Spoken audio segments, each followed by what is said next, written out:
Here we are going to learn about the neuron. First, let us see the different parts of a neuron. Here we have a diagram of neuron. Let us identify the different parts of the neuron by labeling them. This is a cell body, these are dendrites, and this is the axon, and these are the nerve terminals or nerve endings. Here this is the cell body of the neuron. We can observe the nucleus in the cell body. So cell body has a nucleus, and we can also observe some branches that are arising from the cell body. These branch-like structures arising from the cell body are called dendrites. Here we find a long fiber extending from the cell body. This long fiber is called axon. At the end of the axon, we will find some small branches called as nerve endings. So the tips of the axon are called nerve endings or nerve terminals. Now let's see how the nerve cell functions. What is its role? What is its function?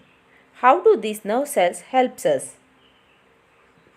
Nerve cells helps us in transmission of information from one part to another part of our body.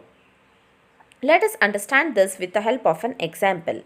We see an object with our eyes, and the usual visual information is to be carried to the brain to recognize that object. Then how the information is carried from eye to brain? That is by nerve cells.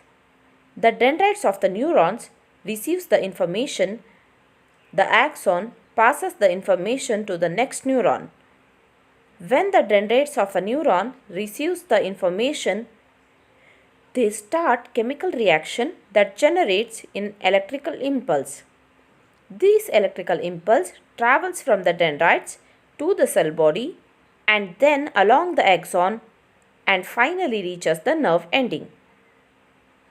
The nerve ending are not directly connected to the other neuron because there is some gap between one nerve cell to the another nerve cell. So this gap, this junction is called synapse. Here is a question. If the neurons are not connected to one another, then how the electrical impulses passes from one neuron to another neuron? Let's see. At the ending of the axon, that is, at the site of nerve ending, the electrical impulses triggers the release of some chemicals. That means the electrical impulses is converted into some chemicals. These chemicals, they cross the gaps. They reach the dendrites of next neuron. So there they create a similar electrical impulses. When these chemicals reaches the dendrites of next neuron, they are similar electrical impulses created. These electrical impulse pass from dendrites to the axon. Again it travels throughout the axon, finally reaches the nerve ending. So finally at the end, the neuron is connected to the target cells. What are the target cells? It can be either muscles or glands.